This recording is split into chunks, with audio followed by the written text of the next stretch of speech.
Step aside, sir. Open the bag, or we'll do it for you. Those words crashed into me like a tidal wave as I stood in Miami International Airport. A suitcase packed with $2 million in cash at my feet, my blazer soaked with sweat and defiance. I'm Darius Jackson, a black man who just signed a deal that'd make Wall Street blink. But to these customs agents, I wasn't a mogul. I was a mark. One slip, and everything I'd built could vanish. This isn't just about money. It's about clawing my worth from a world that's already sentenced me. Hold tight. This story's a beast, raw, relentless, and real. The heat was a living thing that Tuesday afternoon, July 23rd, when I stepped off the Emirates A380 into Miami's humid embrace. 15 hours in first class, champagne flutes, a private suite, the works couldn't erase the grind of sealing a $10 million real estate deal in Dubai's desert sprawl. I'm Darius Jackson, 42, a black entrepreneur who turned a crumbling Atlanta shack into a property empire spanning 3 states. This latest score? A South Beach hotel, prime beachfront, 200 rooms, a cash deal that'd make my name echo in boardrooms. The $2 million in my Samsonite, crisp hundreds, stacked like bricks, was the down payment, converted in Dubai at the seller's insistence. Legal, documented, secured with a code I'd burned into my brain, 7-2-9-4. I hit the jet bridge at 2:17 p.m., the Miami air clawing at my navy blazer, my white shirt clinging like damp paper. Loafers shone despite the sweat beading on my forehead, and the suitcase rolled behind me, its wheels a steady hum against the chaos. I'd hauled cash across borders before, $50K, $100,000, but $2 million was a different beast, a weight that pressed on my chest, whispering every sacrifice I'd made to get here. My phone buzzed. Lena, my assistant, texting, "Deal's locked. You're unstoppable, boss." I grinned, tasting the win. Customs was the last gate. Clear it, and I'd be home, popping a beer, watching my empire grow. The customs hall was a maze, lines snaking under harsh fluorescence, the air thick with jet lag and impatience. I handed my passport to Agent Perez, a squat guy with a buzz cut and a badge pinned crooked. He flipped it open, eyes narrowing at the Dubai stamp. "Purpose of travel?" he asked, voice flat, mechanical. "Business," I said, calm, rehearsed. "Real estate deal." He glanced at the suitcase, then me, his gaze lingering on my blazer, my skin. "What's in a bag?" "Personal items," I said, steady. "And some cash." His head tilted, a flicker of something crossing his face. "Some cash. How much?" $2 million, I said, meeting his stare head-on. Declared. Perez froze, pen stalling over his clipboard. $2 million? His voice sharpened, suspicion curling around the edges like smoke. "Step aside, sir. We need to check this." I nodded. Big cash always flags, but my gut twisted. He waved over Agent Martinez, a tall woman with a ponytail pulled tight and a stare that could drill holes. "Open the bag," she said, skipping any pretense of courtesy. "It's locked," I said, tapping the Samsonite. "I've got paperwork. It's all legal. Open it, or we will," she snapped, hand hovering near her radio, a threat in her posture. Perez smirked, arms crossed, daring me to resist. The line slowed, heads turning, whispers buzzing. "What's he got? Trouble?" "All right," I said, swallowing the heat rising in my throat. I knelt, punched in 7-2-9-4, and flipped the lid. The stacks gleamed, hundreds, tight as a vault, $2 million laid bare. A murmur rippled through the crowd, a kid pointing, "Look, mommy."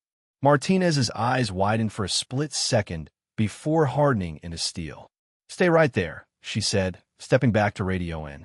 Perez leaned closer, squinting at the cash like it might confess. "Where'd you get this?" he asked, low, accusatory. "Business deal in Dubai," I said, pulling a folder from my carry-on. "Declaration, bank docs, here." I handed it over, but he tossed it on the counter, barely glancing. "Uh-huh," he said, dripping disbelief. "We're taking you to secondary." "Secondary?" My voice edged up, frustration seeping through. "I've got everything." "What's the holdup?" "Procedure," Martinez said, yanking the suitcase handle. "Move." They marched me to a side room, gray walls, metal table, a one-way mirror I knew had watchers. My suitcase sat between us, a prisoner too. Martinez flipped through my papers while Perez paced, boots thudding like a metronome. $2 million in cash, he muttered. Who carries that? Me, I said, leaning back, arms crossed. When I close a deal, check the docs. We'll see, Martinez said, snapping pics of the money, my passport, her phone flashing in the dim light. You been to Dubai before? 3 times this year, I said. Business trips. Stamps are there. She didn't look up. Always with cash. When the seller wants it, I said, heat creeping in my voice. It's legal. Look it up. Perez snorted a dry, mocking sound. Legal don't mean clean. We know your type. My type. I sat up, pulse hammering, the words slicing deep. What's that supposed to mean? He smirked, silent, letting it fester. Martinez cut in, sit tight. We're running this. She stepped out, leaving me with Perez and the hum of the AC. Inside, I was a furnace, rage, yes, but something heavier too. My type. I'd heard it my whole life. Cops pulling me over my beat-up Civic, teachers assuming I'd cheat, landlords sneering at my mom's Section 8 voucher. I'd clawed out of that, built this. Nights studying by candlelight when the power died, deals scratched out on napkins. And still, here I was a suspect in my own story. An hour dragged by, Perez circling, tossing barbs. Who's the seller? Why cash? Got a record? Like he was fishing for a lie. I answered, steady but simmering. Hotel owner. His terms. No record. He didn't check, just kept pacing, a predator waiting for me to flinch. I didn't. But inside, I was unraveling. Anger warring with exhaustion, pride wrestling with shame. I made it, hadn't I? Why did it still feel like I was begging to be seen? Martinez returned with Agent Thompson. Older, white, gray hair slicked back, radiating authority like he owned the air. He flipped my folder, frowning. Darius Jackson. $2 million in cash. Quite a tale. It's no tale, I said, sharp, leaning forward. It's a deal. Call Dubai if you don't believe me. We don't call Dubai, he said, dropping the papers with a thud. We call ICE, DEA, whoever we need. This much cash. Smells like trouble. Smells like my paycheck. I shot back, voice rising. I've got receipts. What's your problem? My problem, he said, leaning in, his breath stale with coffee, is you don't look like $2 million. The room went still, his words a gut punch. My breath caught, rage surging like a tide. I'd faced this before, bankers scoffing at my loan apps, clients doubting my bids, but never so naked, so cruel. Say that again, I growled, standing, chair scraping loud against the tile. You heard me, he said, unflinching, eyes cold. We're holding this. And you're holding me 'cause I'm black with money? I shouted, fists clenched, the dam breaking. Perez lunged, hand on his belt. Sit down, he barked, voice a whip. Make me, I said, staring him down, chest heaving. Martinez grabbed her radio, muttering codes. 10 to 15, detainee resisting, and Thompson smirked like he'd baited me into this. They cuffed me, steel biting my wrists, cold and unyielding, dragged me to a holding cell, and locked the suitcase in evidence. You'll get a hearing, Thompson said through the bars, his voice smug. If it checks out, you're free.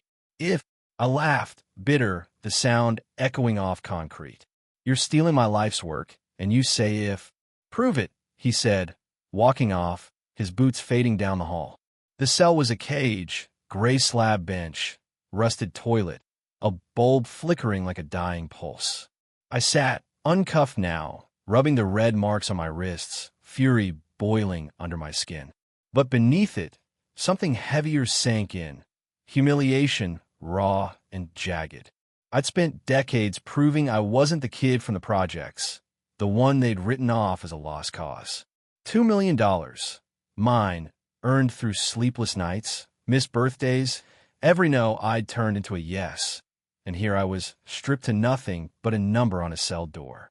My chest tightened, memories clawing up, Mom crying over eviction notices, me promising I'd fix it, her tired smile when I bought her a house. I'd fixed it, and they still saw a crook. Time crawled. Minutes into hours, the light dimming outside a slit window. At 5:42 p.m., they let me call. I dialed Lena from a grimy wall phone, voice tight as wire.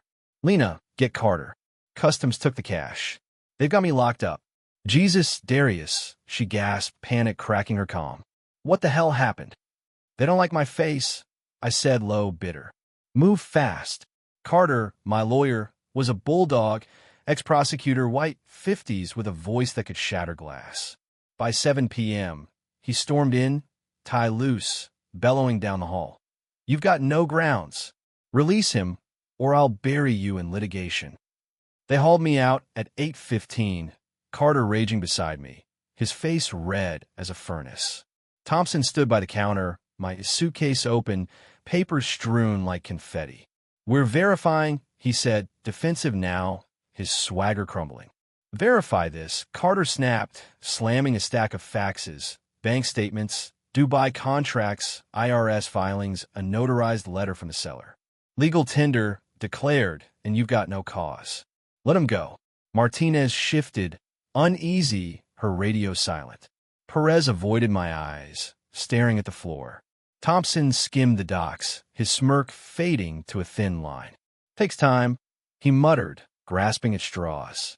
"Time's up," Carter said, pulling his phone. "I've got Judge Ramirez on speed dial. Want a warrant for unlawful detention?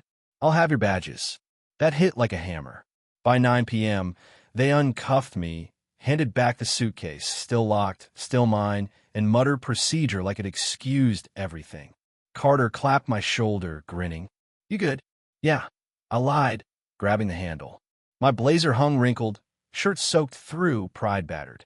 I walked out, head high, past their stairs, into the Miami night, humid, thick, alive with cicadas.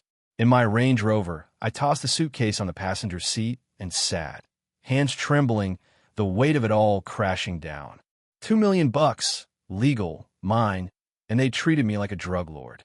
My phone returned, buzzed. "Lena, you're trending." Someone filmed it. I opened Twitter, a shaky video. Me at customs, suitcase open, cash gleaming, Perez barking, "Step aside." Had 200K views by 9:30. Caption: "Black guy with millions stopped at MIA. This is nuts." Comments exploded. "Same old shit. He's a king." Customs clowns. By morning, it was everywhere. CNN. "Black entrepreneur detained over legal cash." TMZ. "Miami airport drama goes viral." Blogs dissecting every frame. My inbox flooded. Support from strangers, outrage from peers, a call from the Dubai seller. Omar, laughing, "They thought you stole it? Crazy Americans." I forced a chuckle, but it stung. Inside, I was a mess. Pride at surviving, shame at the cuffs, fear this was my life now. Every win shadowed by a fight. Wednesday hit with a new twist. Lena called at 8 a.m., voice tight. "Darius, the hotel seller's freaking out. He saw the news, thinks you're compromised. Wants to pull the deal." "What?" I sat up, coffee spilling on my counter. "It's done. Money's wired tomorrow." "He's spooked," she said. "Says this taints it. Meeting's at 10. I cursed, pacing my condo, South Beach views mocking me through the glass. Omar, a wiry Emirati with a taste for control, had been prickly in Dubai, insisting on cash, micromanaging terms. Now this? I showered fast, swapped the blazer for a crisp gray suit, and drove to the office, the suitcase riding shotgun like a loyal dog. At 10, Omar's face popped up on Zoom. Sharp beard, sharper eyes. "Darius," he said, voice clipped, "this airport mess. It's bad press. My investors are nervous." "It's my mess," I said, leaning in. "Not yours. Cash is clean, deal solid. You pulling out?" He paused, assessing. "I need assurances. Proof it's not complicated." "Complicated?" I laughed sharp. "They held me 'cause I'm black, Omar. Not 'cause I'm dirty. You got my bank docs, my word. What else you want?" He frowned, then nodded. "Send the wire today. Full amount. I'll hold." "Done," I said, nodding to Lena off screen. By noon, $10 million hit his account. Deal locked, hotel mine. But the call left a sour taste. Even my wins came with asterisks, questions I shouldn't have to answer. Friday, I threw the party, rooftop of the hotel, South Beach glittering below, champagne flowing like water. Press swarmed, snapping me with the deed, flashes blinding. Carter toasted, "To beating the bastards." The crowd cheered. Lena, my team, investors, but I felt hollow, smiling for the cameras while Thompson's words looped in my head. "You don't look like $2 million. Then came a kid, mid-20s, black, in a waiter's vest, weaving through guests. He stopped, hesitant. "Mr. Jackson? Saw your video. I'm in college cause of guys like you." I froze, throat tight. "What's your name?" I asked, voice rough. "Malik," he said, shy. "Engineering. "Want to build like you." "Keep going," I said, clapping his shoulder, my hand lingering.